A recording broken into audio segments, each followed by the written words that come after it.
વાંકાનેરની મુખ્ય બજારમાં આવેલ મૂળી તાબાના સ્વામિનારાયણ મંદિર ખાતે શાકોત્સવની ઉજવણી કરવામાં આવી હતી। શાસ્ત્રી સૂર્યપ્રકાશ દાસ જે કે સ્વામીના અધ્યક્ષ સ્થાને શાકોત્સવનું આયોજન કરવામાં આવ્યું હતું। એવું કહેવાય છે કે 200 વર્ષ પૂર્વે ભગવાન સ્વામિનારાયણ દ્વારા 12 મણ ઘી અને 60 મણ રીંગણાનો ભવ્ય શાકોત્સવ કરવામાં આવ્યો હતો, જે પરંપરાના ભાગરૂપે વર્તમાન સમયમાં હરિભક્તોની સંખ્યા અનુસાર મંદિરોમાં શાકોત્સવની ઉજવણી કરવામાં આવે છે। તેમજ આ કાર્યક્રમમાં હરિભક્તોએ બહોળી સંખ્યામાં હાજર રહી અને પ્રસાદ લઈ ધન્યતા અનુભવી હતી। સ્વામિનારાયણ ભગવાન કી જય।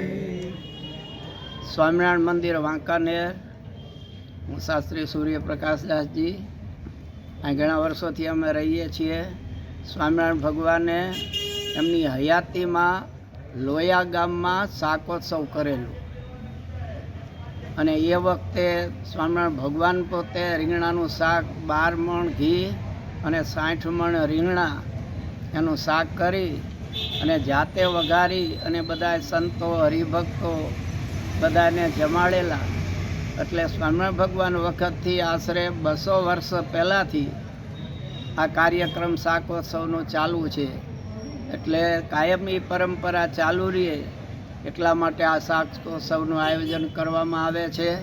અને સ્વામિનારાયણ ભગવાન આ વાંકાનેરમાં 4 વખત પધારેલા છે।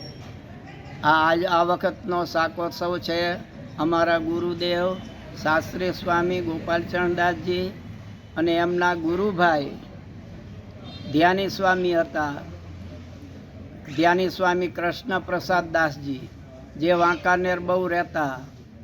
એને તો ઘણા વર્ષો થયા અને આમ અહીંયા રહી અને સત્સંગ કરાવતા। અહીંના ઝવેરી જે છગનભાઈ, એમને ઘનશ્યામ મહારાજે એમની પાસે સોનાના થોડા માગેલા છે વગેરે અનેક ઇતિહાસો અહીંના છે।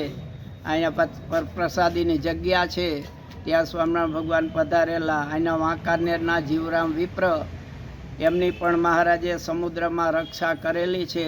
ચોર લોકો આવ્યા હતા અને સમુદ્રમાં નાખી દીધા હતા, ત્યારે આવા અનેક ઇતિહાસો વાંકાનેરના છે। બોલો સ્વામિનારાયણ ભગવાન।